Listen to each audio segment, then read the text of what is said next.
The Paranormal Network invites you to accompany us on a new journey where we'll take you inside some of the most compelling and mysterious close encounters ever recorded. We'll examine the evidence, we'll listen to the witnesses, and we'll consider every possibility. Join us as we investigate history's most infamous UFO incidents.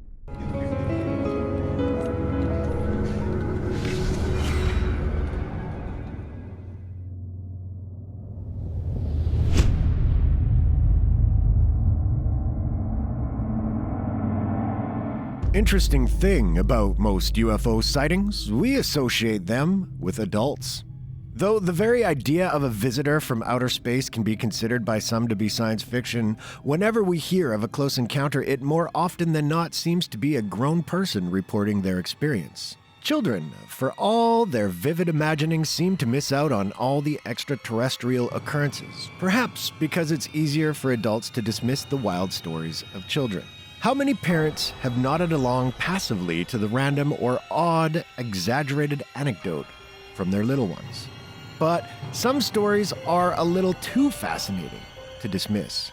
What if not one, but dozens upon dozens of children saw something they could not easily explain? What if these children had similarly strange tales to share about the same day, the same hour, and what if, many years later, when those children became adults, they still believed that story, as unreal as it may seem? Would we still dismiss them so quickly? Wouldn't we want to question whether or not their story might actually be true? The Ariel School is a private elementary school in Rua, Zimbabwe, about 22 kilometers south of the country's capital, Harare. Children of all races attend if their parents can afford the tuition. On September 16, 1994, there were about 200 children in attendance, and it was an ordinary day of lessons for both teachers and students. Naturally, things were about to turn rather unordinary for a large group of children. 62 out of the 200, in fact, 62 children saw something that filled them with wonder and fear. Feelings many of them would still feel later, decades on. It was approximately 10 a.m. and the day was hot, as you'd expect. The children, all aged between 8 and 12, were on their mid-morning break in their playing field near the schoolhouse. Almost half the children were drawn to an area outside of their designated playground, an area filled with long grass and large, thorny bushes. These children, all 62 of them, saw something or some things descend from the sky. Some say they were like silver balls, others say disc-like objects that came in along the power lines and landed out there in the rough among the big trees. Being children, they were scared but curious and had to find out what this was all about to get a good look at what had landed. They would indeed see more. Again, the accounts varied, but for the most part, the general gist of the story remained similar. Figures dressed in shiny black garb exited the crafts. They were small, and some of the children thought they were seeing what's known as tokoloshes, which are infamous in some African folklore, little goblins that cause mischief and harm. One of the children thought at first he was seeing the school gardener, but then realized the being had long, straight hair. Many of the children reported seeing that long black hair, not common for those parts. Some of the children said this being had big eyes, like, quote, rugby balls. This main creature approached the children, appearing to be benevolent, and made eye contact with them, and that's when the children apparently began to receive telepathic messages from it. While again, the descriptions of what they were being told varied, it was one clear thesis. This being wanted to tell the children that the human population was doing the Earth harm and that we as a species should take care of this planet. One boy heard that something was going to happen and the pollution mustn't be, while a girl named Emma summed it up thusly, quote, I think they want people to know that we're actually making harm on this world and we mustn't get too technologized. When the encounter ended, this very large group of children frantically went back to their schoolhouse, excitedly telling their teachers about what just occurred. Despite the large number of children all telling a similar tale, the teachers dismissed the story as a fabrication. But after they went home, the children stuck to their story, telling their parents all about the incredible incident that happened that morning. The next day, dozens of concerned parents contacted the school wondering just what in the world their children were going on about, even though what they were going on about had nothing at all to do with this world Before getting into that, one intriguing aside. 2 nights before the alleged encounter, the South African sky was alight with unidentified flying objects. September 14th saw a large rash of UFO sightings, but these had a reasonable explanation, though not many would have known it at the time. A Russian satellite called the Cosmos 2290 had been launched some days prior, and the rocket carrying the satellite had re-entered the atmosphere around 9 p.m. that night. Burning streaks across the sky followed, which might cause a person or two or 200 to wonder if what they were seeing, shall we say, was not from around here. Whether or not this had any bearing on what the children said they saw is unknown even now, but it still might be worth keeping in the back of your mind when contemplating this event.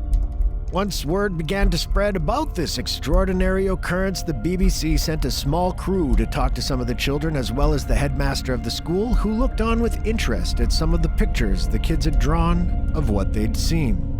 Then, a local UFO enthusiast named Sarah Hind, who is the African representative for MUFON, the Mutual UFO Network, caught wind of it and decided to investigate. Hind was too able to talk to some of the children and became increasingly certain that they weren't lying. It was thought by Hind and eventually by others that these children had no real access to even the idea of a UFO or extraterrestrial life. So small were they and living in a desolate region, so how indeed could they be making it up? Sarah eventually reached out to a Pulitzer Prize-winning Harvard professor named John Mack, who was another great UFO enthusiast. Mack, sensing there was something to these accounts, traveled to Africa to interview the children, which he did 2 months after the encounter supposedly took place. Mack brought a documentary crew with him and interviewed the children, getting several fascinating sound bites from them. A producer on the documentary would go on to say, quote, "It was clear they were telling the truth. Their voice tone, their body language, they were so consistent, they told their stories with such conviction." Mack, while compelled by the subject of UFO sightings, maintained he went into this with an objective mindset and wasn't necessarily easily swayed by just any account. He took stories of aliens seriously and would once say, quote, "I would never say yes, there are aliens taking people, but I would say there is a compelling, powerful phenomenon here that I can't account for in any other way. Yet I can't know what it is, but it seems to me that it invites a deeper, further inquiry."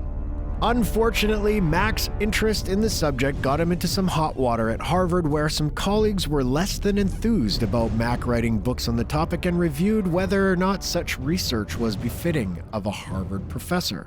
Luckily, he was able to maintain his position, though not without some sideways glances from some of his fellow professors.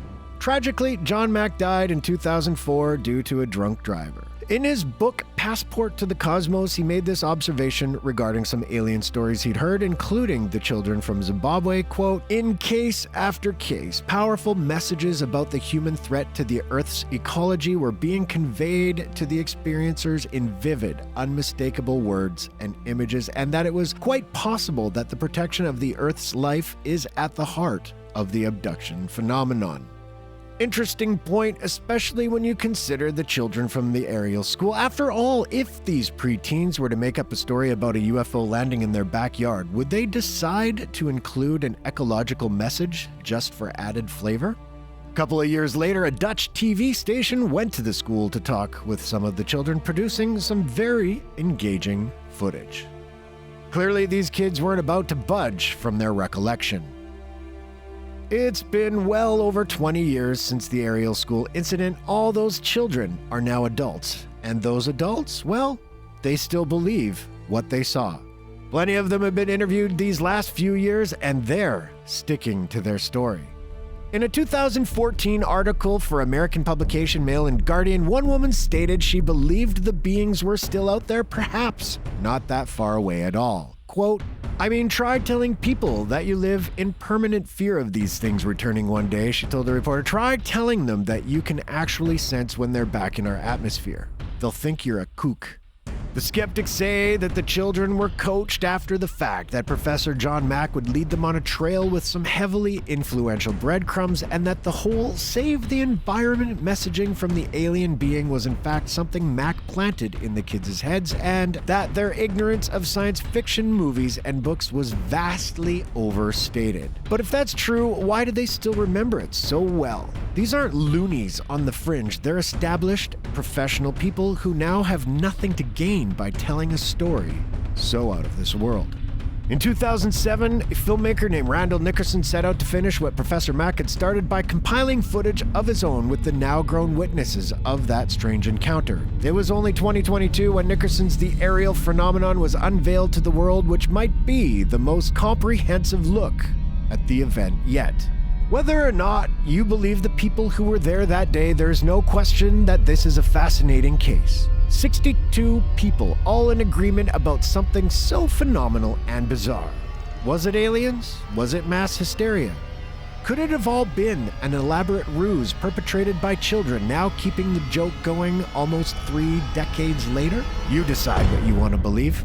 Something happened, and maybe it's our collective disbelief that won't allow the full truth to ever come out. July 8, 1947. The Army Air Forces has announced that a flying disc has been found and is now in the possession of the Army. Army officers say the missile, found sometime last week, has been inspected at Roswell, New Mexico, and sent to Wright Field, Ohio, for further inspection.